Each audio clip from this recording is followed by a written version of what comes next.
télétravail, c'est quand même l'isolement des travailleurs. Ouais, c'est-à-dire que plus on isole les gens, moins ils vont s'unir et se défendre. Et en plus, ils ont l'impression qu'ils sont leurs propres patrons. C'est-à-dire que quand tu es chez toi, tu as l'impression que tu fais ce que tu veux, alors que tu deviens esclave, au contraire. Parce que de toute façon, tu dois finir ce travail-là. Tu es en plein dans l'esclavage. Hein. Donc, je pense que c'est une volonté quand même. Hein. Le Covid est vraiment c'est un prétexte là-dessus, hein, pour justement faire en sorte que les gens ne se rencontrent plus, ne se parlent plus, etc.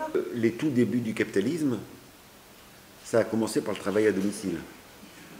Hein, l'employeur amenait de la laine.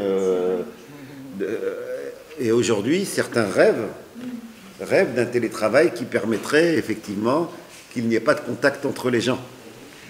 Parce que qu'est-ce qui crée le sentiment d'appartenir à une même classe, d'avoir le même destin social et les mêmes intérêts? Trois choses.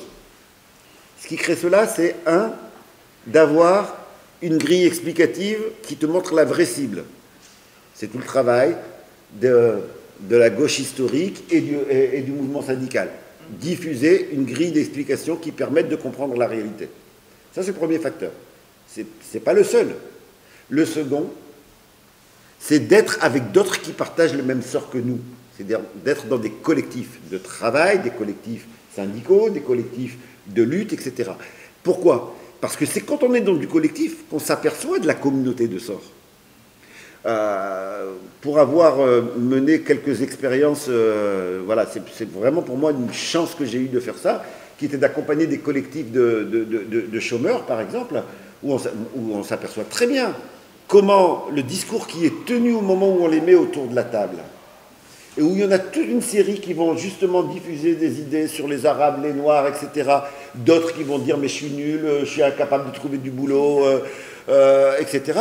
Et puis 3 mois après, le simple fait qu'ils aient entendu leurs camarades à côté dire « bah ah, ce que tu dis, moi je vis la même chose, ah ben je vis la même chose », ce partage-là quotidien, eh bien ça crée le sentiment d'appartenir à un même destin social, à une même classe sociale. Et c'est ce qui a fait peur dans les Gilets jaunes, en réalité. Bien sûr, les Gilets jaunes, il y avait tout. Mais c'est la durée des Gilets jaunes, le fait que sur les ronds-points, là, ça commençait à discuter. Moi, par curiosité, j'ai essayé d'aller sur un des ronds-points et j'y étais pendant 4 mois. Il me fallait du courage, hein, au tout début.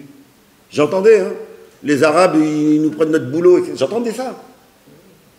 3 mois après, mais il faut faire la révolution. Et ça, c'était le résultat des échanges. Donc le collectif de travail, bien sûr que tout ce qu'ils peuvent faire, ils ont, par exemple, les grands bastions ouvriers qui étaient des lieux, mais c'est pas seulement pour des raisons techniques qu'on a éparpillé, c'est pour des raisons politiques.